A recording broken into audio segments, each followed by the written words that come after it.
Astaghfirullah. Assalamualaikum warahmatullahi wabarakatuh. Alhamdulillah wassalatu wassalamu ala Rasulillah wa ala alihi wa sahbihi wa mawalah wa la hawla wa la quwwata illa billahi wa ba'du. Ma'asyiral muslimin yang dimuliakan Allah Subhanahu wa taala, jamaah Masjid Al-Fajri. Alhamdulillah pada malam hari ini kembali kita bisa duduk untuk bertalabul ilmi. Salawat dan salam kita hadiahkan kepada Rasul kita Nabi besar Muhammad sallallahu alaihi wa ala alihi wasallam. Kita masih melanjutkan kajian kita membahas Siratul Mustafa Nabiyina Muhammadin sallallahu alaihi wasallam, sirah Nabi, dan kita masuk pada era pasca hijrah Nabi sallallahu alaihi wasallam dari Mekah ke Madinah. Dan khusus malam ini kita akan membicarakan tentang piagam Madinah. Ini pembahasan yang penting karena pembahasan ini berbicara tentang bagaimana Nabi sallallahu alaihi wasallam menciptakan sebuah negara Islam di tengah-tengah mayoritas ahlul kitab dan juga orang-orang musyrik Arab. Bagaimana bisa Nabi sallallahu alaihi wasallam membangun sebuah negara yang berbasis kota, sementara di sekitarnya adalah orang-orang Yahudi yang sebelumnya sudah menempati Madinah dalam kurun yang cukup lama, ratusan tahun. Kemudian hadirnya dua kabilah musyrik yang disebut dengan Khazraj dan Aus. Tapi Nabi sallallahu alaihi wasallam yang ketika itu terusir dari Mekah dengan minoritas para sahabat mampu menguasai mayoritas. Kok bisa? Bagaimana kisahnya? Ma'asyiral muslimin yang dimuliakan Allah Subhanahu wa taala. Sudah sering saya ulang-ulang sedikit tentang sejarah kenapa orang Yahudi itu sampai tinggal di kota Yathrib atau belakangan disebut Madinah. Memang tidak ada riwayat yang jelas tentang kenapa orang-orang Yahudi itu menetap di kota Madinah. Tetapi kebanyakan ahli tafsir dan ahli sejarah mereka memberikan sebuah alasan, salah satunya karena orang-orang Yahudi mereka membaca dalam kitab-kitab mereka atau habar yang sifatnya turun-temurun dari kakek buyut mereka bahwa akan lahir Nabi akhir zaman. Tetapi mereka tidak memastikan Nabi ini dari keturunan siapa. Apakah dari keturunan Bani Israel, ataukah dari keturunan Bani Ismail, atau keturunan siapa? Tetapi mereka menggadang-gadangkan bahwa Nabi itu keturunan mereka, karena orang-orang Yahudi sangat berbangga dengan keyahudian mereka, karena Bani Israel diutus banyak para nabi kepada mereka. Makanya kemudian banyak orang-orang Yahudi yang dari luar, khususnya tiga kabilah besar, Bani Qunaiqah, Bani Nadir, dan Bani Quraidah, mereka kemudian datang ke kota Yathrib dan menetap di Yathrib.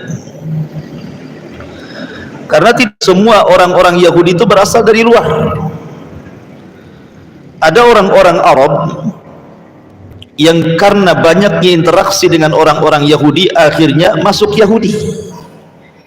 seperti contohnya Bani Auf ataupun Bani Tha'labah dan beberapa kabilah-kabilah Yahudi yang asalnya Arab, tapi karena berinteraksi dengan orang-orang Yahudi sehingga akhirnya jadi Yahudi. Jadi Yahudi yang dari luar itu cuma 3 saja: Bani Qunaiqah, Bani Nadir, dan Bani Quraidah. Adapun di sana ada Bani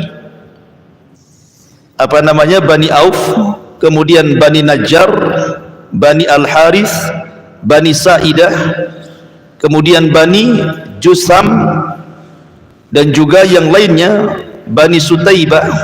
Mereka adalah asalnya Arab, kemudian karena bergaul dengan orang-orang Yahudi belakangan mengikuti agama Yahudi. Ma'asyiral muslimin yang dimuliakan Allah Subhanahu wa taala.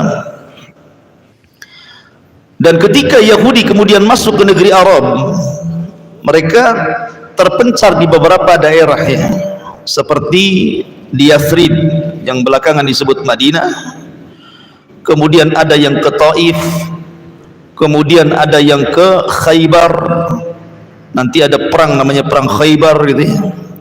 Kemudian ada yang ke Fadak, kemudian juga ada yang ke Taima dan daerah-daerah sekitar Hijaz. Jadi mereka menyebar, tetapi yang paling banyak di Yathrib. Ma'asyiral muslimin yang dimuliakan Allah Subhanahu wa taala. Sebelum Nabi sallallahu alaihi wasallam hijrah dari Mekah ke Madinah, di Madinah itu sudah ada 2 kabilah-kabilah yang terpecah menjadi beberapa kabilah, satu dari Yahudi dan satu dari musyrik. Dari Yahudi tadi ada beberapa kabilah, dari musyrik juga ada beberapa kabilah, salah satunya yang besar Khazraj dan Aus. Lah ahli sejarah menggambarkan bahwa baik sesama Yahudi ataupun sesama orang-orang musyrik itu saling perang. Salah satu pemicunya adalah faktor kekuasaan dan ekonomi. Lah orang-orang Yahudi ini terkadang bekerja sama dengan salah satu daripada suku Arab untuk memerangi suku yang lainnya. Contohnya saja Yahudi Bani Quraidah dan Yahudi Bani Nadir, mereka bersekutu dengan kabilah Aus. Tetapi Bani Qunaiqah tidak, mereka bersekutu dengan kabilah Khazraj. Sementara 2 kabilah ini saling perang. Secara otomatis ketika mereka bersekutu berarti sesama sekutunya juga perang. Makanya ini digambarkan di dalam Al-Quranul Karim, dalam surah Al-Baqarah ayat 85. Allah katakan, "Tsumma antum haula taqtuluna anfusakum wa tukhrijuna fariqan minkum min diyarihim tadhaharuna 'alaihim bil itsmi wal udwan wa iyatukum usara tufaduhum wa huwa muharramun 'alaikum ikhrajuhum afatu'minuna bi ba'dil kitab wa takfuruna bi ba'd fama jazaa'u man yaf'alu dzalika minkum illa khizyun fil hayatid dunya wa yaumal qiyamati yuradduna ila asyaddil adzab wa mallahu bighafilin amma ta'malun." Kemudian kalian Bani Israel suka membunuh diri kalian, maksudnya saudara-saudara kalian yang satu bangsa. Jadi ketika kemudian Bani Qunaiqah mengikuti Khazraj, sementara Bani Quraidah dan Bani Nadir mengikuti Aus, mereka saling perang, sesama Yahudinya juga masih saling perang gitu maksudnya. Makanya di sini Allah mengatakan, kemudian kalian Bani Israel saling membunuh diri kalian, maksudnya sesama saudara kalian sebangsa, dan mengusir segolongan dari kamu dari kampung halamannya. Kamu membantu terhadap mereka dengan membuat dosa dan permusuhan, tetapi jika mereka datang kepadamu sebagai tawanan, kamu tebus mereka, padahal mengusir mereka juga dilarang bagimu. Apakah kamu beriman kepada sebagian Taurat dan ingkar kepada sebagian yang lainnya? Tidak ada balasan bagi orang-orang yang berbuat demikian di antara kalian melainkan kenistaan dalam kehidupan dunia, dan pada hari kiamat mereka dikembalikan kepada siksa yang sangat berat, dan Allah tidak lengah dari apa yang kalian lakukan. Ayat ini menggambarkan bahwa sesama Yahudi di Madinah juga saling perang, gitu ya. Sebagaimana sesama orang-orang musyrik Khazraj dan Aus itu saling perang. Makanya kenapa kemudian ketika Nabi SAW sampai di kota Madinah sanggup mendamaikan mereka, sehingga antara Khazraj dan Aus tidak saling serang, antara kabilah Yahudi dengan yang lainnya juga tidak saling serang, bahkan cenderung saling melindungi satu dengan yang lainnya. Dengan munculnya piagam Madinah, Allah ingatkan dalam Al-Quran dengan kata-kata udhkuru ni'matallahi alaikum idh kuntum a'daan fa'allafa baina qulubikum. Ingatlah akan nikmat yang Allah anugerahkan kepada kalian di masa kalian bermusuhan, kemudian Allah subhanahu wa ta'ala lembutkan hati-hati kalian. Intinya bahwa kedatangan Nabi SAW ke kota Madinah membawa perdamaian yang luar biasa. Salah satunya adalah dengan munculnya piagam Madinah. Nah, kita akan bacakan poin-poin piagam Madinah.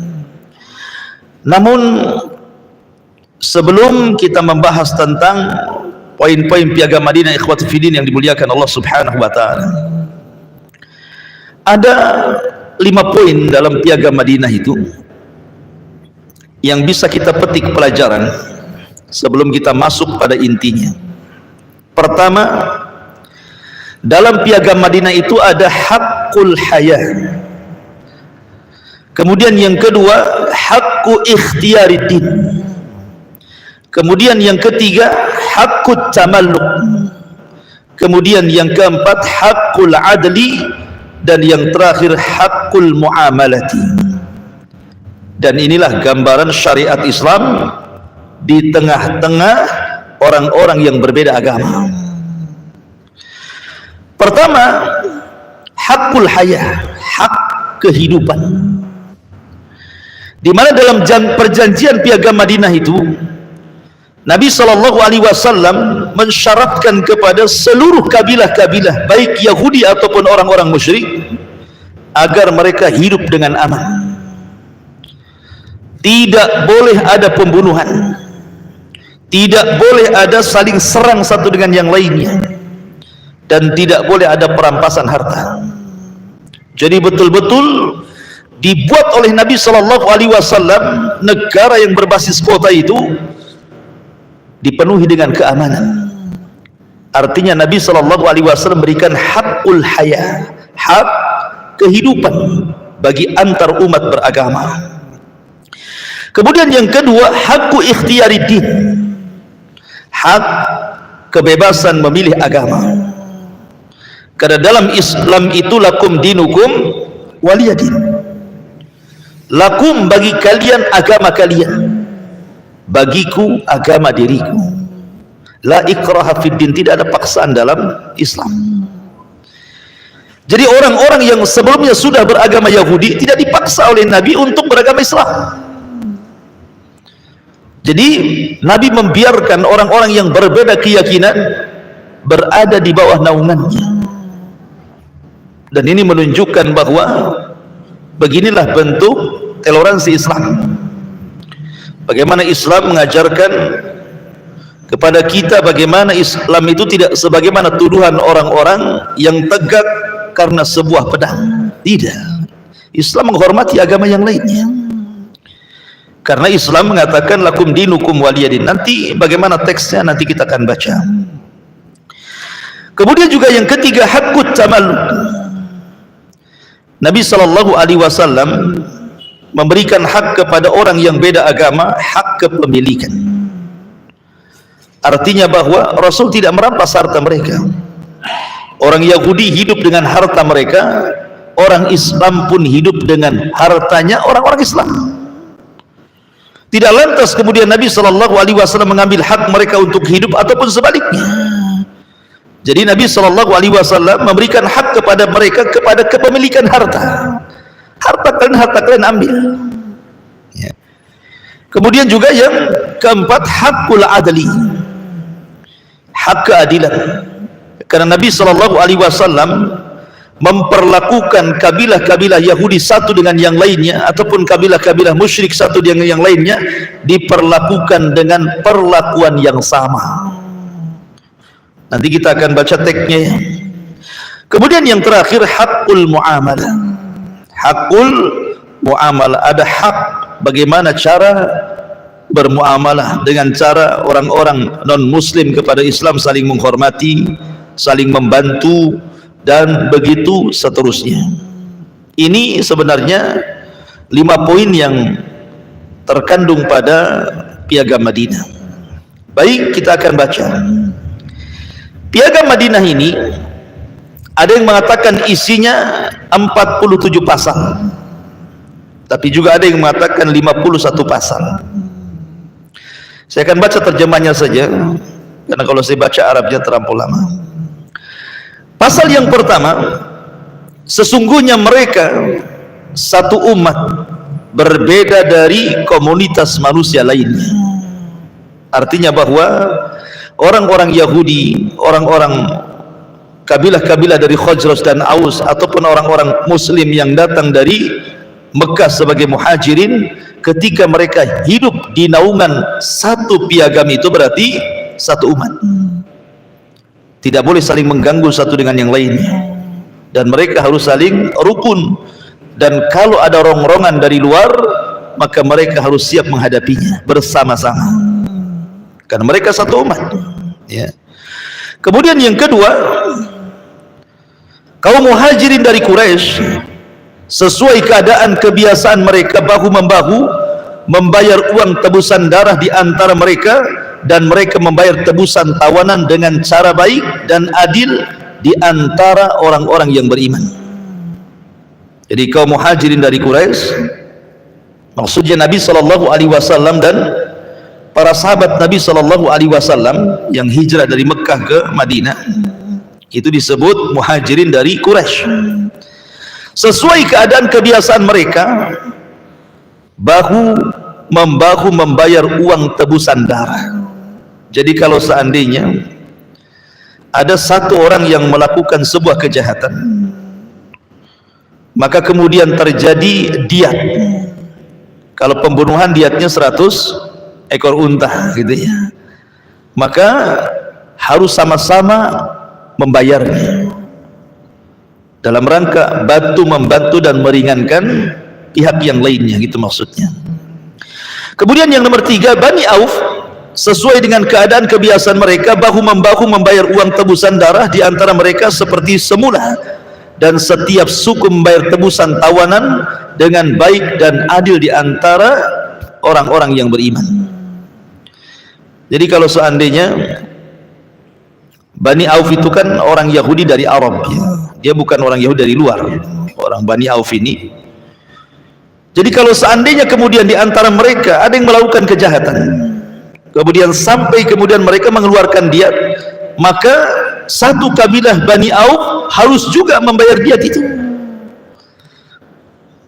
Nah, ini juga sama perlakuan dengan muhajirin orang-orang Quraisy. Begitu juga poin yang keempat, sama isinya, tetapi diberikan kepada Bani Sa'idah. Kemudian poin yang kelima juga sama isinya, diberikan kepada Bani Al-Harith. Kemudian poin yang keenam juga sama, diberikan kepada Bani Jusam. Kemudian poin yang ketujuh juga sama, diberikan kepada Bani Najjar. Kemudian poin yang kedelapan sama juga, diberikan kepada Bani Amr bin Auf. Kemudian poin yang kesembilan juga sama, diberikan kepada Bani An-Nabib. Kemudian yang nomor 10 juga sama, diberikan poinnya kepada Bani Al-Aus, dan begitu seterusnya. Kemudian poin yang ke-11, sesungguhnya mukminin tidak boleh membiarkan orang-orang yang hendak yang berat menanggung utang di antara mereka, tetapi membantunya dengan baik dalam pembayaran tebusan atau uang tebusan darah. Jadi kalau seandainya seseorang mukmin kemudian melihat ada saudaranya baik non muslim gitu ya, yang punya hutang, maka sebaiknya saling bahu membahu untuk membayarnya. Dan ini kan luar biasa indahnya ya, indahnya hukum Islam diterapkan di tengah-tengah orang-orang yang berbeda agama untuk saling membantu. Kalau ada saudara kita walaupun dia bukan di luar agama kita punya hutang, kata Nabi SAW, harus saling membantu kalian, meringankan bebannya. Kemudian juga poin yang 12, seorang mukmin tidak dibolehkan membuat persekutuan dengan sekutu mukmin lainnya tanpa persetujuan dari pada Nabi SAW. Kemudian poin yang ke-13, orang-orang mukmin yang bertakwa harus menentang orang-orang di antara mereka yang mencari atau menuntut sesuatu secara zalim, jahat, melakukan permusuhan atau kerusakan di kalangan kaum mukminin. Kekuatan mereka bersatu dalam menentangnya sekalipun ia adalah anak dari salah seorang di antara mereka. Jadi kalau seandainya di dalam tubuh kabilah itu ada satu orang yang jahat, tidak boleh dilindungi, harus diadili ya, nggak boleh dilindungi walaupun itu dari kabilah kaum muslimin. Pamannya ada orang Islam melakukan kejahatan, nggak boleh dilindungi, tetap harus diadili. Itu maksudnya di sini tegaknya keadilan di tengah-tengah piagam Madinah itu. Kemudian yang nomor 14, seorang mukmin tidak boleh membunuh orang yang beriman lainnya lantaran membunuh orang kafir. Tidak boleh pula orang beriman membantu orang kafir untuk membunuh orang yang beriman. Dari sini menunjukkan apa?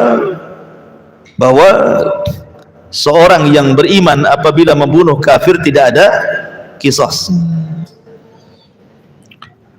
Ada beberapa tempat yang tidak terjadi qisas dalam Islam itu. Pertama, ketika seorang ayah membunuh anak, tidak ada qisas.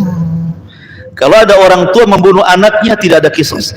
Tapi kalau anak membunuh bapaknya, ada qisas. Kenapa demikian? Karena sebab anak itu ada karena ada orang tuanya.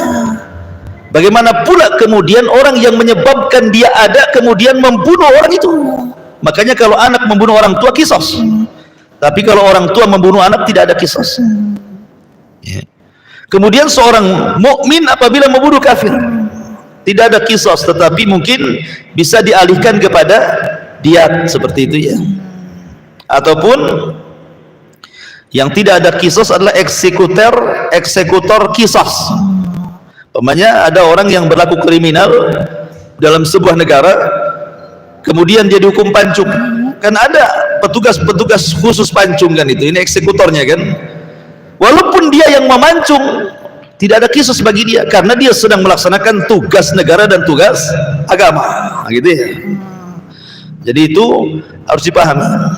Ataupun karena dia memerangi orang yang berhak untuk diperangi, seperti orang-orang Khawarij, itu boleh diperangi. Kemudian para pemberontak Bughat itu boleh diperangi gitu ya. Kalau memang mereka membunuh orang-orang yang dalam Islam harus diperangi, maka tidak ada qisas. Ya. Seperti umpamanya di zaman Nabi sallallahu di zaman Ali radhiyallahu an berperang melawan tentara Muawiyah. Kan itu saling bunuh-bunuhan tuh. Ammar ibn Yasir terbunuh juga di sini. Tidak ada qisas di sini. Karena dianggapnya bahwa Muawiyah itu kaum pemberontak. Sebagaimana sabda Nabi sallallahu alaihi wasallam ketika memuji Ammar ibn Yasir ketika membawa batu saat pembuatan Masjid Nabawi. Orang-orang bawa satu batu, dia bawa 2 batu. Maka Rasul memuji Ammar ibn Yasir, tetapi di ujung pujian Rasul mengatakan, ya Ammar, innaka sataqtulu fi'atun baghiyah. Engkau akan dibunuh oleh kelompok pemberontak. Ternyata betul dalam perang Siffin Ammar meninggal dan Ammar ada di belakang tentara Ali, menunjukkan kebenaran ada pada Ali dan kesalahan ada pihak Muawiyah. Tetapi kita tidak bisa mencela Ali ataupun Muawiyah karena dua-duanya berperang berdasarkan ijtihad. Muawiyah beristihad, Ali juga beristihad, tetapi Ali di pihak yang benar Dan apabila seorang mujtahid beristihad kemudian salah seperti Muawiyah, tetap dapat satu pahala.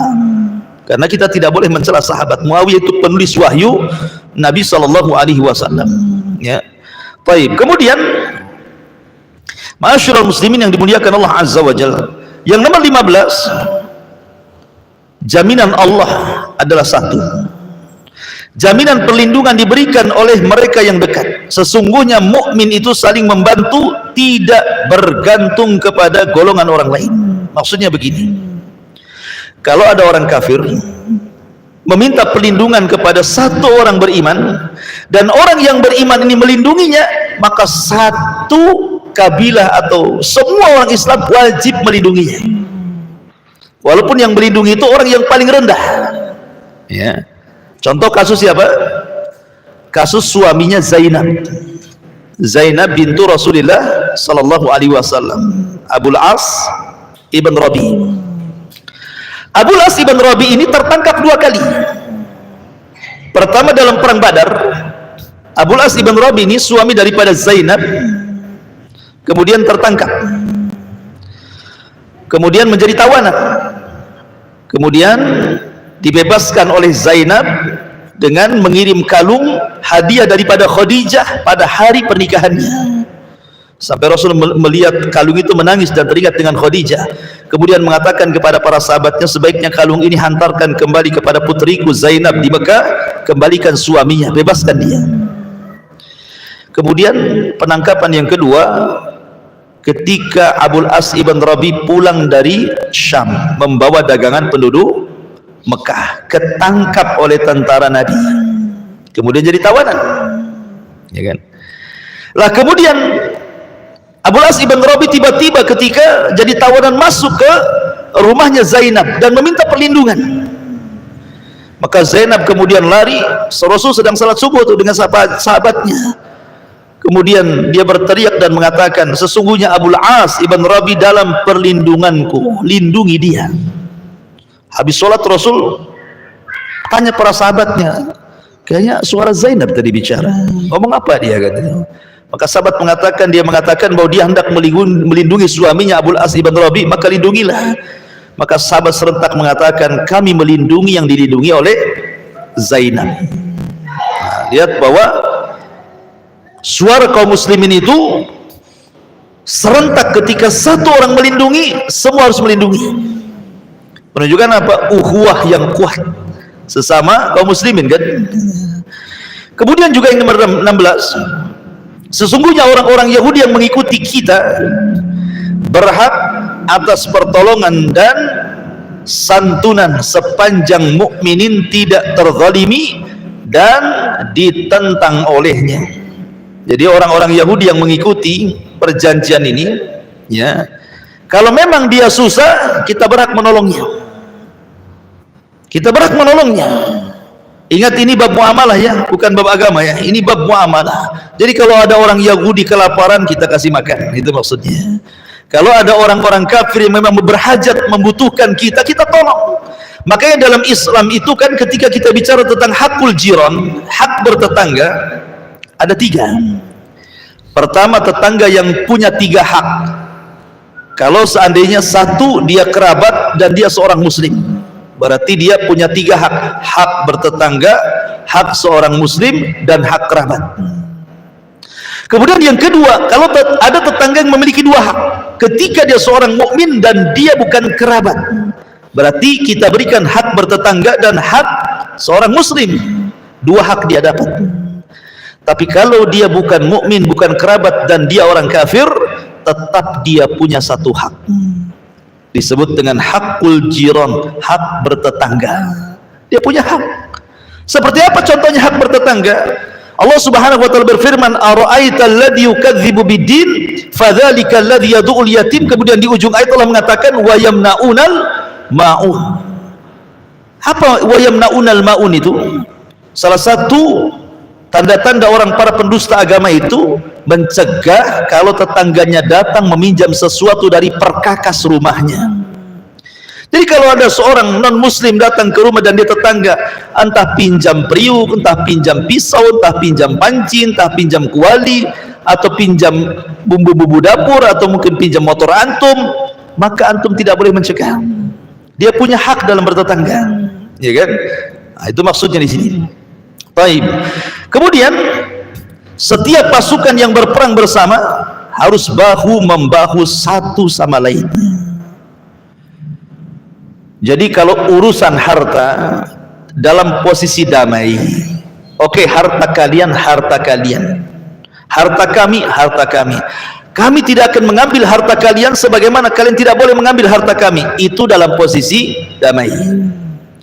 Tapi dalam posisi perang, maka kalian harus bahu membahu mengumpulkan harta kami dan kalian, kita serang musuh yang datang dari luar, ya kan? Jadi kalau dalam posisi damai, ya, harta kalian, harta kalian, harta kami, harta kami. Tapi kalau menghadapi musuh, kita harus kerjasama.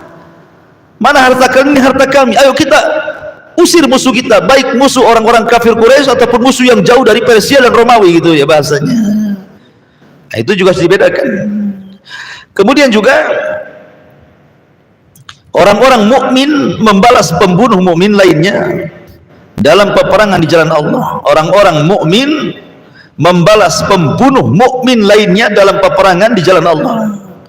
Orang-orang beriman dan bertakwa berada pada petunjuk yang terbaik dan lurus. Jadi orang-orang yang beriman boleh membalas kalau ada seorang mukmin dibunuh. Ya, contohnya apa? Pengkhianatan Yahudi Bani Quraidah, ya kan? Bukan Bani Quraidah, Bani Nadir. Pengkhianat Bani Qunaiqa, pertama perang melawan orang Yahudi, melawan Bani Qunaiqa. Baru kemudian melawan Bani Nadir. Kemudian terakhir melawan Bani Quraidah, dan terakhir sekali perang Khaybar. Gitu ya. Jadi perang melawan orang Yahudi itu empat kali, diawali dari Bani Qunaiqa. Dan itu berawal ketika kaum muslimin menang dalam perang Badar. Menang dalam perang Badar, gitu ya. Kemudian kaum muslimin memberikan peringatan kepada Bani Qunaiqa, karena Bani Qunaiqa itu kabilah Yahudi yang paling kuat secara ekonomi, dia yang punya pasar. Jadi Bani Qunaiqa itu menguasai ekonomi Madinah ketika itu, karena pasar terbesar di Madinah itu pasarnya Bani Qunaiqa masalahnya. Makanya Nabi SAW belakangan membuat pasar di samping pasar Bani Qunaiqa yang berbeda aturannya. 2 tahun Rasulullah SAW membuat pasar kolab pasarnya Bani Qunaiqa. Lihat bagaimana ekonomi Islam, ya. Lah Bani Qunaiqa itu karena memang dasarnya mereka itu pakar-pakar dagang, mereka sudah tidak suka dengan orang-orang muhajirin dari Mekah. Kenapa? Karena secara ekonomi tidak menguntungkan. Mereka tahu siapa Abdurrahman bin Auf, siapa Abu Bakar, siapa Utsman. Mereka jago-jago dagang mereka. Jika kalau seandainya mereka kemudian ke Madinah, ini saingan ini. Mereka kan ahli-ahli dagang orang-orang Mekah itu, ya kan? Sementara pasarnya orang Madinah dikuasai Bani Qunaiqa. Jadi hasadnya secara ekonomi sudah ada mereka itu. Sehingga ketika terjadi perang Badar, disitulah puncaknya. Jadi kaum muslimin ketika itu memberikan peringatan kepada orang-orang Bani Qunaiqa, jangan macam-macam itu. Ikutlah aturan piagam ini. Tapi Bani Qunaiqa kemudian mengatakan dengan sombongnya, mengatakan, mungkin bahasa kitanya, kalian ini baru melawan kelompok ecek-ecek aja kan gitu, orang musyrik Quraisy gitu. Kemudian kalian menang, kalian sombong. Coba kalau musuh kalian kami, katanya, sudah kulibas kalian. Bahasa sayanya seperti itu, ya. Jadi Bani Qunaiqa itu sombong gitu kan. Dari situ Nabi SAW menangkap sinyal kebencian Bani Qunaiqa kepada kaum muslimin, dan pencetus perangnya ketika Bani Qunaiqa melecehkan seorang wanita di pasar. Ketika wanita muslimah belanja di pasar Yahudi Bani Qunaiqa, dilecehkan kehormatannya. Jadi ketika dia duduk, kemudian pakaiannya diikat di kursi. Ingat, pakaian zaman dulu bukan pakaian kayak antum gini kan itu. Pakaian sekarang kan pakai jahitan, aman, ditarik pun nggak akan kebuka gitu ya. Tapi pakaian dulu kan diselendang-selendangkan gitu saja. Jadi kalau ketarik ya auratnya nampak semuanya. Jadi ketika seorang wanita muslimah dilecehkan kehormatannya, kemudian ditertawakan orang-orang Yahudi Bani Quraisyah satu pasar, datang seorang muslim kemudian membunuh orang yang melecehkan kehormatan wanita. Ketika dibunuh, satu pasar membunuh dia. Sampailah kabar ini kepada siapa? Kepada Nabi SAW. Disitulah Rasul mempersiapkan pasukan mengepung Bani Quraisyah yang sombong. Dalam 6 hari mereka pun takluk kepada kaum muslimin dan diusir dari Madinah. Itulah Yahudi pertama yang diusir dari Madinah, berangkat ke Syam sana. Ya kan? Makanya di sini salah satu perjanjiannya adalah orang yang beriman boleh membalas pembunuh orang yang beriman lainnya. Karena mereka sudah melakukan pengkhianatan kepada perjanjian, makanya Rasul menyerang mereka gara-gara 2 perkara: melecehkan kehormatan seorang muslim dan membunuh jiwa seorang muslim yang sedang membela muslim yang lainnya. Makanya Rasul marah gitu ya. Kemudian yang nomor 20, orang-orang musyrik Yathrib Madinah dilarang melindungi harta dan jiwa orang-orang musyrik Quraisy dan tidak boleh bercampur tangan melawan orang-orang yang beriman. Jadi orang-orang musyrik yang tergabung dalam perjanjian Piagam Madinah itu tidak boleh mereka membantu sesama sekeyakinan mereka kalau itu musuh. Maksudnya orang-orang Quraisy, kan orang-orang Quraisy orang-orang musyrik penyembah berhala. Di Madinah juga ada orang-orang musyrik. Walaupun kalian sama satu agama dan satu akidah dengan orang-orang Quraisy, karena Quraisy adalah musuh, tidak boleh kalian bersekutu dengan mereka. Tidak boleh. Tetap harus mempertahankan negara. Inilah bagaimana ajaran Islam mengajarkan apa? NKRI harga mati. Nah, itu bahasa sekarang, nasionalisme gitu ya. Tetap Madinah harus dijaga. Kalau ada musuh dari luar tidak boleh bersekutu. Kalau mereka hendak merongrong, serang rame-rame gitu kan. Bagaimana Nabi SAW memberikan pelajaran seseorang itu harus cinta negaranya, tidak boleh dirongrong oleh musuh-musuhnya dari luar. Kemudian juga poin yang nomor 21, barang siapa yang membunuh orang yang beriman dan cukup bukti atas perbuatannya, harus dihukum bunuh, kecuali wali terbunuh rela menerima uang tebusan darah. Segenap orang yang beriman harus bersatu dalam menghukumnya. Ingat di sini hukum qisas dalam pembunuhan itu ada aturannya dalam Islam ya. Kalau seandainya keluarga korban itu sepakat, umpamanya keluarga korban jumlahnya 10 orang, sepakat bahwa harus terjadi qisas, baru boleh qisas. Tapi kalau 9 sepakat di qisas, 1 kasihan sehingga tidak mau di qisas, tidak jadi hukum qisas. Kenapa? Karena ada yang tidak sepakat. Hukum qisas itu di atas kesepakatan keluarga. Walaupun eksekutornya pemerintah, tapi kesepakatan keluarga. Kalau seandainya sepakat qisas, tapi 1 saja tidak sepakat, tidak ada qisas, berarti diganti dengan diat membayar 100 ekor unta, atau memaafkan maka ganti dari qisas menjadi diat ya. Makanya Nabi SAW mengatakan di sini, barang siapa yang membunuh orang yang beriman dan cukup bukti atas pembunuhannya, maka harus diqisas kalau ada bukti. Kecuali kalau keluarga korbannya memaafkan, berarti tidak ada qisas, yang ada bayar diat gitu maksudnya. Kemudian juga yang nomor 22, tidak dibenarkan orang-orang yang beriman yang mengakui piagam ini, percaya pada Allah dan hari akhir, untuk membantu pembunuh dan memberi tempat kediaman kepada pembunuh. Siapa yang memberi bantuan dan menyediakan tempat tinggal bagi para pelanggar perjanjian ini akan mendapatkan kutukan dari Allah pada hari kiamat dan tidak diterima padanya penyesalan dan tebusan apapun. Lihat bagaimana tegasnya Rasulullah SAW ya, dalam piagam itu nggak boleh dicederai, karena ini sudah kesepakatan bersama. Pertanyaannya, kenapa Nabi SAW membuat kesepakatan bersama orang-orang Yahudi juga? Karena orang Yahudi itu sepanjang sejarah Bani Israel terkenal orang yang suka gudur. Gudur itu artinya suka berkhianat. Karena Yahudi itu terkenal suka berkhianat, makanya oleh Rasul dibuat bulir-bulir perjanjian, diikat dengan perjanjian, karena tahu mereka para pengkhianat, suka mengkhianati, suka menusuk dari belakang.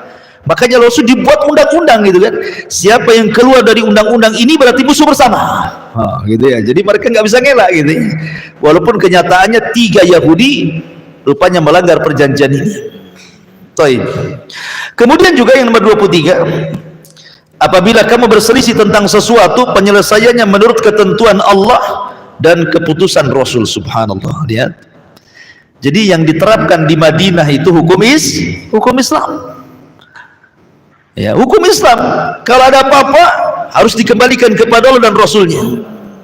Kalau kalian berselisih wahai orang Yahudi, kalau kalian berselisih wahai orang musyrik, maka kembalikan perselisihan kalian kepada Allah dan Rasulnya.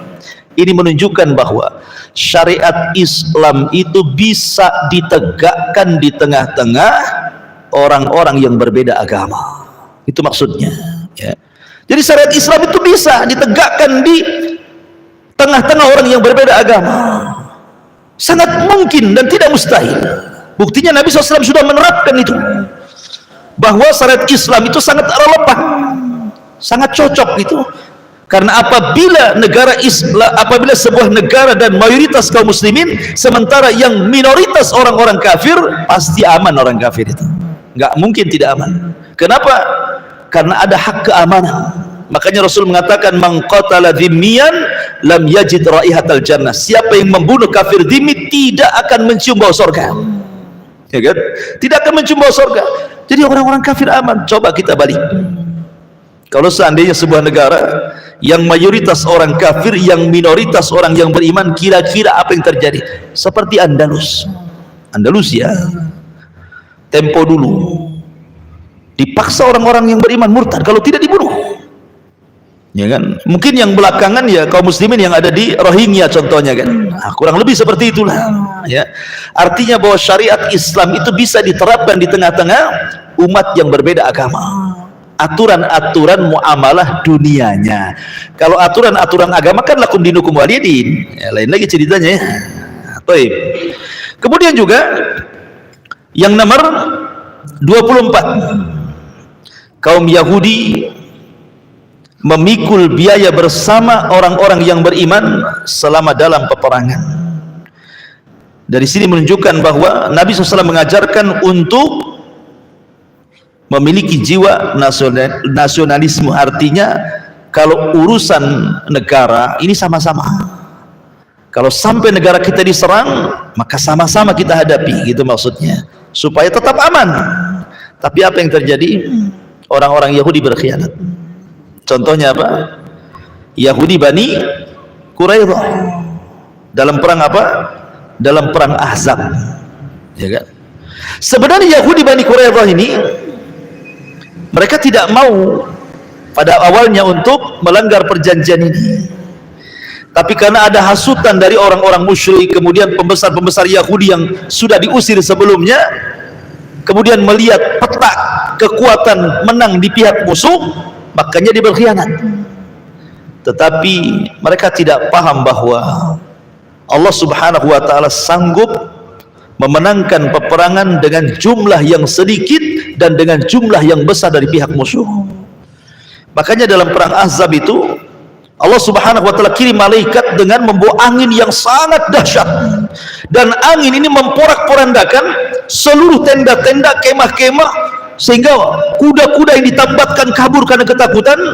Kemudian akhirnya mereka sudah tidak punya perbekalan lagi, padahal mereka sedang dalam rangka pengepungan. Sementara orang yang ngepung itu harus ada tenda, harus ada makanan, harus ada persenjataan. Ini terhempas angin semuanya. Lama-lama kalau mereka ngepung nggak ada perbekalan, bisa mati walaupun tanpa diserang. Akhirnya mereka pun satu-satu pulang kampung, pulang ke kabilahnya. Akhirnya yang tersisa itulah yang kemudian diserang Rasul. Maka Allah menangkan dalam perang Ahzab ini. Ketika Nabi SAW baru saja selesai memenangkan perang Ahzab, baru meletakkan pedangnya, datang penunggang kuda menyerupai seorang sahabat yang tampan, namanya Dihyah ibn Khalifah al-Kalbi, dengan membawa kuda yang sangat putih, bersih, kemudian Dihya Al-Kalbi dalam bentuk yang sangat bersih, pakai serban dan juga pakai jubah yang sangat putih. Rupanya itu adalah malaikat Jibril yang tasyakul menjelma Dihya ibn Khalifah Al-Kalbi. Tiba-tiba kata malaikat yang berbentuk Dihya ini, ya Muhammad, malaikat belum meletakkan pedang-pedang mereka. Kenapa kau letakkan? Katanya kan, malaikat belum meletakkan pedangnya, kau pula meletakkan pedang, katanya. Angkat lagi pedang, serbu Bani Quraidah, katanya, karena mereka sudah berkhianat, berkongsi dengan musuh kita. Maka Nabi SAW langsung mengambil pedangnya. Setelah mandi, dikumpulkan para sahabat. Sahabat ini baru selesai menang, luka pun masih menganga, mereka belum beristirahat. Tiba-tiba kemudian Rasul mengatakan, ya khailallah irkabu idhabu ila Bani Quraidah fala tusalliyanna ahadakumul asra illa fi Bani Quraidah. Wahai tentara-tentara Allah, berangkat kalian ke Bani Quraidah, serbu Bani Quraidah, jangan sholat asar di jalan kecuali sampai di Bani Quraidah, katanya. Dari sini turun ayat lilladzina istajabu lillahi walir rasul min ba'di ma asabahumul qarah lilladzina amanu minkum wattaqu ajrun azim. Bagi orang-orang yang memenuhi panggilan Allah dan Rasulnya setelah ditimpakan kepada mereka luka-luka peperangan, artinya luka aja belum sembuh, mereka lukanya belum kering, mereka belum istirahat, tapi mereka mengikuti panggilan Allah dan Rasulnya. Maka Allah mengatakan bagi orang-orang yang mereka beriman dan bertakwa, maka mereka dapat pahala lebih dari Allah Azza wa Jalla. Lihat bagaimana sahabat Rasul, simbol atau kata kunci mereka itu, apabila datang perintah Allah dan Rasulnya, mereka hanya mengatakan satu kata kunci, sami'na wa ata'na. Itulah para sahabat. Innama qaulul mu'minin idza du'u ila Allahi war Rasul an yaqulu sami'na wa ata'na. Itulah sifat para sahabat, ya kan? Di sini menunjukkan bahwa poin yang ke-25, kaum Yahudi dari Bani Auf, kaum Yahudi memikul biaya bersama kaum mukminin selama dalam peperangan. Ya, tetapi sekali lagi Bani Quraidah berkhianat, justru memerangi orang-orang yang terlibat dalam perjanjian itu. Makanya mereka diusir dari Madinah. Taib. Kemudian yang nomor 25, kaum Yahudi dari Bani Auf adalah satu umat dengan mukminin. Bagi kaum Yahudi agama mereka, dan bagi kaum muslimin agama mereka. Juga kebebasan ini berlaku bagi sekutu-sekutu dan diri mereka sendiri, kecuali bagi yang zalim dan jahat, hal demikian akan merusak diri dan keluarga mereka. Disinilah ajaran Islam yang sangat indah tertuang dalam Al-Quran, lakum dinukum waliyadin. Agama kalian kami tidak akan ganggu. Kalau kalian sudah punya keyakinan, ambil keyakinan kalian. Sebagaimana kami tidak mengganggu keyakinan kalian, tolong jangan ganggu keyakinan kami. Karena di zaman sekarang ini banyak orang-orang yang mengganggu keyakinan orang yang sudah punya keyakinan. Contoh umpamanya, mengucapkan selamat kepada ulang tahun di luar agama Islam. Umpamanya, contohnya orang Nasrani ketika di hari Natal contohnya kan, ada sebagian orang yang kemudian mendorong orang-orang Islam yang lainnya untuk mengucapkan kalimat itu. Padahal setiap ulang tahun dalam sebuah agama itu sifatnya sakral, ikhwan. Pasti ada unsur ibadahnya di situ. Artinya ada kehususan-kehususan yang dimiliki oleh mereka, dan kita tidak boleh terlibat dalam mengucapkan kalimat itu. Karena kalau seandainya kita ikut mengucapkan, berarti meyakini keyakinan mereka. Karena ketika mereka melakukan ulang tahun, ada keyakinan, salah satunya mereka meyakini lahirnya Isa Al-Masih yang mereka anggap Tuhan, yang mereka anggap anak Tuhan, yang mereka anggap satu di antara tiga Tuhan. Kalau kita ikut mengucapkan selamat, berarti kita meyakini keyakinan mereka. Masalahnya terkadang ada sebagian orang-orang di luar daripada Islam memancing. Contohnya begini, kalau kita sedang hari raya Idul Fitri, mereka mengirim karangan bunga kepada kita dan mengatakan selamat hari raya Idul Fitri bagi kaum muslimin. Ketika mereka melakukan hari raya, kita diam saja, mereka katakan, oh kami saja mengucapkan selamat, masa kalian tidak mau pula mengucapkan selamat? Ini syubhat kan? Ini persis seperti ketika orang musyrik datang kepada Nabi SAW karena tidak sanggup mematahkan hujah Rasul. Akhirnya mereka mengatakan, ya Muhammad, sudah gini sajalah, kamu nampaknya dengan cara keras tak bisa, dengan cara lembut saja. Bagaimana kalau seandainya kau sembah Tuhan kami setahun, baru tahun depan kami sembah Tuhanmu setahun, katanya. Nanti kira-kira siapa yang kita anggap benar, kita pindah agama. Tapi Rasul diam. Sampai kemudian Allah turunkan, qul ya ayyuhal kafirun la a'budu ma ta'budun. Ya, katakan wahai Muhammad kepada orang-orang kafir, hei orang-orang kafir, saya tidak mungkin menyembah Tuhan yang kalian sembah, sebagaimana kalian tidak mungkin juga menyembah Tuhan yang saya sembah. Kan itu di ujung ayat, lakum dinukum waliyadin juga.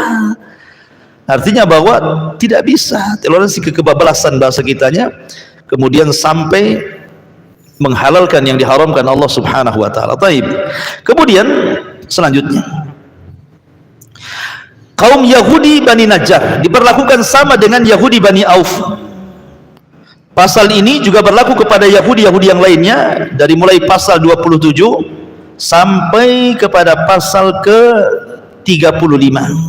Ya. Jadi bagi kabilah-kabilah Yahudi harus memperlakukan Yahudi yang lainnya dengan perlakuan yang sama, tidak boleh dipilah-pilih. Kemudian pasal berikutnya, pasal ke-35, ke-36, tidak seorang pun dibenarkan untuk berperang kecuali seizin Rasul. Subhanallah, lihat. Nabi jadi patokan loh ya. Nabi jadi pemimpin. Rakyatnya ya orang Yahudi, rakyatnya ya orang-orang musyrik, orang muhajirin, orang ansar. Sampai menentukan, bayangkan. Makanya saya katakan dari awal bahwa hukum Islam itu bisa diterapkan di tengah-tengah agama non-muslim. Ya, bisa diterapkan. Kenapa mesti takut kan gitu ya? Masyarul muslimin, dan ini membantah kepada keyakinan orang-orang liberal. Karena orang-orang liberal selalu kemudian membuat syubhat ke tengah-tengah kaum muslimin. Kalau seandainya ajaran Islam itu ditegakkan secara Islam, tidak akan berlaku di tengah-tengah agama di luar daripada Islam. Siapa bilang? Ini piagam Madinah ini membawai semua agama, ya kan? Dan piagam Madinah itu ditulis oleh Nabi dan berdasarkan syariat Islam. Ya, menunjukkan bahwa Nabi punya kekuatan di Madinah, kekuatan undang-undang, kekuatan wilayah, kekuatan ekonomi, kekuatan tentara. Makanya mereka tunduk. Ini taib. Jadi tidak seorang pun dibenarkan untuk berperang kecuali seizin Rasulullah SAW. Ia tidak boleh dihalangi untuk menuntut pembalasan luka yang dibuat orang lain. Siapa berbuat jahat seperti membunuh, maka balasan kejahatan itu akan menimpa diri dan keluarganya, kecuali ia teraniaya. Sesungguhnya Allah sangat membenarkan ketentuan ini. Kemudian pasal ke-37, bagi kaum Yahudi ada kewajiban biaya, dan bagi kaum muslimin ada kewajiban biaya. Mereka Yahudi ataupun muslim membantu dalam menghadapi musuh piagam ini. Maksudnya musuh piagam ini bisa saja yang dimaksud orang-orang Quraisy, orang kafir Quraisy, ataupun orang-orang Persia ataupun orang Romawi. Mereka saling memberi saran dan nasihat, memenuhi janji lawan dari khianat. Seseorang tidak menanggung hukuman akibat kesalahan sekutunya, pembelaan diberikan kepada pihak yang teraniaya. Ya, ini juga menunjukkan bahwa ada tuntutan dalam Islam itu agar kita membela negaranya. Kemudian juga 38, kaum Yahudi memikul biaya bersama mukminin selama dalam peperangan. Kemudian yang nomor 39, sesungguhnya Yathrib Madinah itu tanah haram, tanah suci bagi warga piagam ini. Ya. Kemudian yang nomor 40, orang yang mendapatkan jaminan diperlakukan seperti diri penjamin sepanjang tidak bertindak merugikan dan tidak berkhianat. Kemudian 41, tidak boleh jaminan diberikan kecuali seizin ahlinya. Kemudian 42, bila terjadi sesuatu peristiwa atau perselisihan di antara pendukung piagam ini yang dikhawatirkan menimbulkan bahaya, diserahkan penyelesaiannya menurut ketentuan Allah dan keputusan Rasul sallallahu alaihi wasallam. Lagi-lagi dikembalikan putusannya kepada Allah dan Rasulnya gitu ya. Nah, luar biasa gitu. Padahal Rasul datang itu minoritas, mampu menguasai mayoritas. Indahnya Islam, karena akhlak, ya kan? Kemudian sungguh tidak ada perlindungan bagi orang-orang Quraisy Mekah dan juga bagi pendukung mereka, karena mereka musuh. Ya. Kemudian mereka pendukung piagam ini bahu membahu dalam menghadapi penyerangan kota Madinah. Kalau ada menghadapi orang yang menyerang kota Madinah, harus bahu membahu. Jangan seperti kasusnya Bani Quraidah tadi, malah berkhianat. Ya. Bahkan yang lebih parah Bani Nadir. Bani Nadir ini sampai kemudian hendak mencelakakan Nabi, bayangkan. Jadi ada salah satu orang yang paling jahat dari Bani Nadir, diutus oleh kepala-kepala Bani Nadir untuk membunuh Nabi. Akhirnya kemudian dia mengendap-endap ke atap rumah bawa batu, ya. Nabi SAW di bawah, dia bersama Abu Bakar, Umar dan Ali sedang ngomong. Orang Yahudi di atas bawa batu. Kalau orang Yahudi mau itu tinggal ditimpakan saja batunya kena kepala Rasul itu. Tetapi Jibril datang memberitahu Nabi SAW. Langsung Rasul pergi dari situ.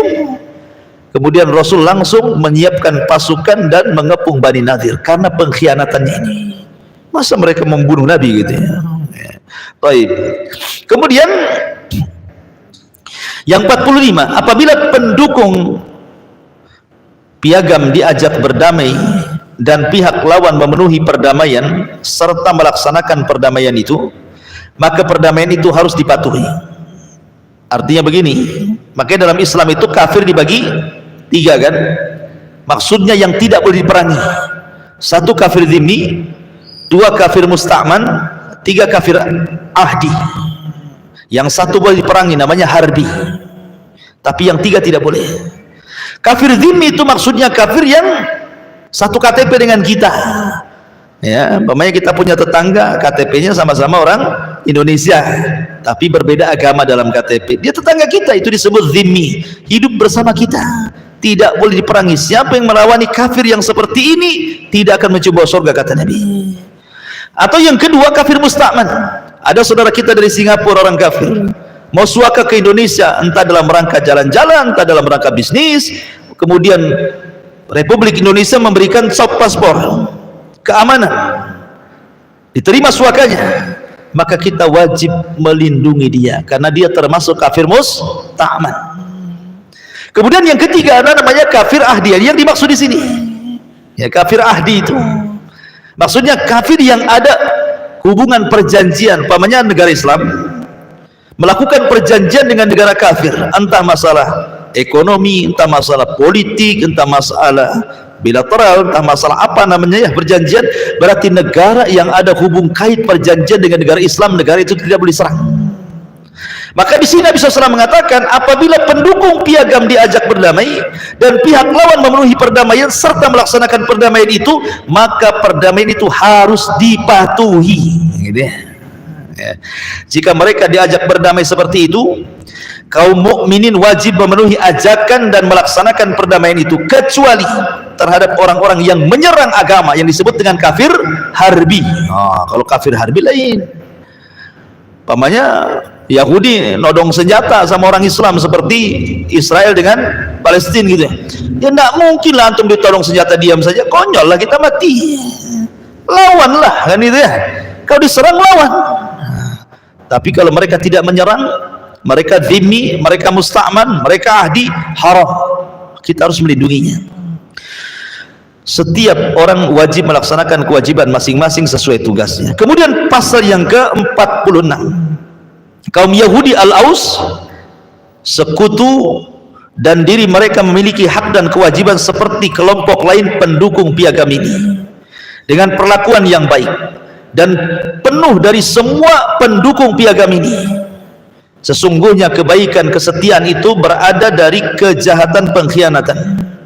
Setiap orang bertanggung jawab atas perbuatannya. Sesungguhnya Allah paling membenarkan dan memandang baik isi daripada piagam ini. Jadi orang-orang Yahudi Aus ya, atau sekutu yang lainnya yang bersekutu dengan Rasul dalam piagam ini gitu ya, maka kita harus berlaku baik dengan mereka.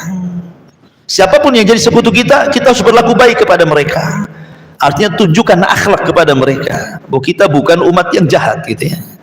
Kemudian isi yang ke-49, yang 47, yang terakhir, ini bagi sebagian ulama yang mencantumkan bahwa poin piagam itu 47 poin, tapi ada juga yang menambah sampai 51 ya. Sesungguhnya piagam ini tidak membela orang zalim, tidak membela orang yang berkhianat, orang yang keluar berpergian aman, orang yang berada di Madinah aman, kecuali orang yang zalim dan khianat. Allah adalah penjamin orang-orang yang berbuat baik dan takwa, dan Muhammad sallallahu alaihi wasallam adalah utusan Allah subhanahu wa ta'ala. Ini secara garis besar daripada 47 poin dari poin-poin piagam Madinah. Secara global begini ikhwan, secara global saya jelaskan. Jadi Nabi sallallahu alaihi wasallam ketika hijrah dari Mekah ke Madinah, posisi Madinah itu lagi kacau balau, terutama dua kabilah musyrik Khazraj dan Aus lagi kehilangan panutan, kehilangan sosok yang bisa mendamaikan mereka. Mereka sudah putus asa untuk berdamai, karena setiap kali berdamai ada saja yang menjadikan mereka perang, dan itu mereka bertahun-tahun seperti itu, sehingga menjadi dendam kesumat satu kabilah dengan yang lainnya. Tapi ketika Nabi SAW datang ke kota Madinah, berusaha menampakkan akhlak bahwa memang dia seorang Nabi, di mana sebelumnya sebagian kecil orang-orang Khazraj dan Aus itu, khususnya Khazraj, sudah masuk Islam dalam Bai'atul Aqabah yang pertama dan Aqabah yang kedua. Dan orang-orang Khazraj dan Aus sudah punya maklumat dari orang Yahudi akan munculnya kenabian, walaupun belakangan rupanya bukan dari Bani Israel tapi dari Bani Ismail, maksudnya keturunan Arab. Bencilah orang-orang Yahudi, cintalah orang-orang Khazraj dan Aus kepada Rasulullah ya. Kemuliaan Bani Israel hilang karena pengkhianatan mereka, dan kemuliaan dialihkan kepada bangsa Arab Bani Ismail. Jadi ketika Nabi SAW ke Madinah, orang Madinah ini kacau balau, perang sana sini sana sini. Maka Nabi SAW berusaha untuk mengumpulkan kabilah-kabilah, baik Khazraj dan Aus dan kabilah-kabilah musyrik kecil lainnya gitu ya, turunannya, ataupun kabilah-kabilah Yahudi yang dari luar seperti Bani Quraidah, Bani Qunaiqah, Bani Nadir, atau kabilah-kabilah orang Arab yang berinteraksi akhirnya jadi Yahudi, dan itu banyak tersebar di beberapa kabilah di Madinah. Rasul kumpulkan semua tuh. Rasul mencoba memberikan solusi ya, solusi bagaimana caranya supaya jangan berperang di antara kalian ini. Mungkin bahasa saya itu, apalah kalian harus berperang, jalan yang kita lalui adalah jalan yang sama, pasar yang kita jual beli juga pasar yang sama, air yang kita minum juga dari sumber yang sama. Ngapain kalian berpecah belah? Ayo kita buat negara berbasis kota dan diikat dalam sebuah piagam yang disebut dengan piagam Madinah. Ini secara global mungkin seperti itulah dari piagam Madinah itu. Maka Nabi SAW datang menyatukan antar umat beragama, bukan hanya umat seagama tetapi antar umat beragama. Dari sini ada faedah bahwa Islam bisa tegak dan di masyarakat, di tengah-tengah yang non muslim ya kan. Makanya kita lihat negara-negara yang mayoritasnya kafir, minoritasnya kaum muslimin, susah mereka bergerak.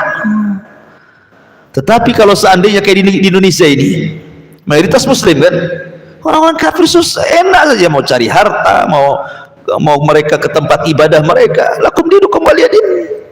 Karena di negeri kita ini mayoritas kaum muslimin, masih ada harga menghargai kepada orang-orang di luar daripada Islam, dan itulah ajaran Islam. Tetapi ingat, sebatas muamalah ya, catatannya di sini ya, sebatas muamalah. Kalau urusan agama, lakum dinukum waliyadin ya, jangan dicampur aduk.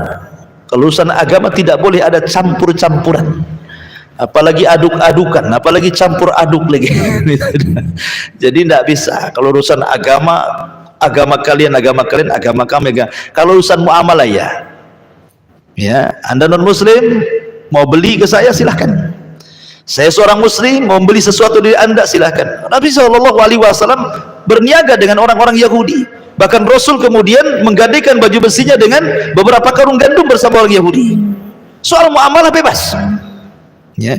Tetapi ingat bahwa ketika Nabi SAW sampai di kota Madinah, Maka Nabi SAW yang pertama sebelum menyatukan antar umat beragama, Rasul menyatukan antar umat seagama dulu. Muhajirin, Ansor dipersaudarakan untuk menunjukkan kekuatan kaum muslimin. Baru setelah kemudian antar Muhajirin dan Ansor satu hati di atas keimanan, barulah kemudian menyebar, gitu ya, keluar Islam. Diajaklah kabilah-kabilah itu. Kemudian mereka pun setuju karena melihat indahnya perjanjian itu. Tapi sekali lagi, karena orang-orang Yahudi sudah dicatat kullama ahadu ahdan nabadha fariqum minhum. Setiap orang-orang Yahudi sejak dulu Bani Israel dibuat semacam perjanjian, pasti sebagian mereka berkhianat kepada perjanjian itu. Lihat orang-orang Bani Israel di zaman Nabi Musa. Berapa kali Nabi Musa disakiti orang Yahudi, orang-orang Bani Israel. Ketika Musa meninggalkan Bani Israel 40 malam, 40 malam bukan waktu yang lama, tapi bisa memurtadkan 70.000 Bani Israel menyembah patung anak Samiri. Bayangkan, anak patung Samiri buat patung anak sapi dari emas disembah 70.000 lagi, kata Ibnu Katsir. Akhirnya kemudian datang Nabi Musa bawa Taurat. Kata Nabi Musa, kalian harus tobat ikut Taurat. Awalnya mereka mengatakan sami'na wa ata'na. Ketika dibacakan Taurat dan hasilnya undang-undangnya orang murtad saling bunuh, mereka mencabut kalimat sami'na wa ata'na menjadi sami'na wa asaina. Kami taat tapi kami maksiat. Tidak bisa lah, masa hukumannya bunuh-bunuhan gitu. Gak mau mereka. Bayangkan coba, awalnya iya, belakangan enggak, kan gitu. Marahlah Musa, kemudian meminta kepada Allah untuk diangkat bukit terdekat di situ. Karena ada sebagian ahli tafsir maksudnya bukit Tur dalam ayat warafa'na fawqakumut tur, bahwa bukit-bukit di zaman itu disebut Tur. Ada juga yang mengatakan Tur ya Saina yang ada di Mesir gitu ya. Tapi bukit itu diangkat ke langit. Ketika bukit diangkat di atas kepala, kata para ulama tafsir, orang Yahudi baru sadar, langsung sujud. Tapi sujudnya tidak beres. Kalau kita kan sujud betul-betul diletakkan di tanah. Ini sujudnya sambil lihat bukit. Sujudnya begitu. Makanya sampai sekarang orang Yahudi sujudnya nggak benar. Coba orang Yahudi kalau sujud, pasti dia begini sujudnya, miring. Seperti buyut-buyut mereka. Ketika melihat bukit di atas, sujudnya begini, sambil melihat bukit. Akhirnya mereka pun mengatakan, kami bertobat, siap membunuh. Akhirnya bukitnya dikembalikan, tusuk-tusukanlah satu dengan yang lainnya. Tetapi walaupun demikian, orang yang membunuh dan orang yang dibunuh dua-duanya masuk surga. Kenapa? Karena membunuh di atas taubat. Coba kalau mereka tidak bertobat, dibantinglah bukit Tur, mati di atas kesyirikan.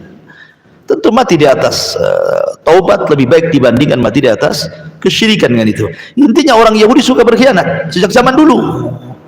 Makanya Nabi Musa sabar sampai Rasul memuji Musa dan mengatakan rahimallah akhu Musa, semoga Allah merahmati saudara kami Musa, udiya katsiran fasabar. Diuji banyak kali sama Bani Israel tapi dia sabar. Ya, ujiannya itu sampai ke tingkat fitnah.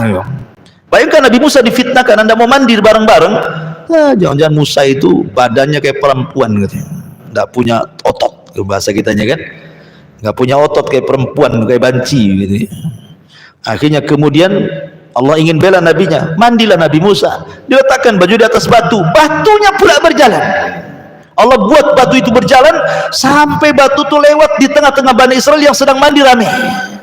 Maka manusia menyaksikan bagaimana stereknya, kuat, strongnya badannya Nabi Musa. Rupanya tidak sebagaimana yang mereka sangkakan. Musa ini otot berotot. Baru mereka sadar.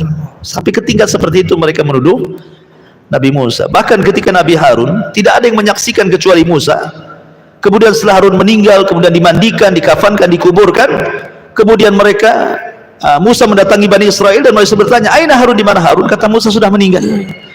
Tiba-tiba mereka membunuh, kau yang membunuh Harun katanya. Jadi dituduhnya Musa membunuh Harun katanya. Sampai akhirnya Jibril mengambil lagi jasadnya Harun, diperlihatkan di antara mereka, tidak ada satupun bekas Musa memukulkan, menyekik, menggantung, menyakiti, tidak ada. Berarti memang Harun meninggal, sudah waktunya. Baru mereka sadar, harus nampak jenazahnya baru sadar kan. Itu Bani Israel kan. Memang dari dulu seperti itu. Makanya orang-orang Yahudi hari ini juga seperti itu, kurang lebih. Ya kan? Wallahu a'lam, ini di antara kajian perjanjian Kota Madinah kita lanjutkan minggu depan insyaallah. Subhanaka wa bihamdika asyhadu an la ilaha illa anta astaghfiruka wa atubu ilaik. Wallahu taala. Assalamualaikum warahmatullahi wabarakatuh.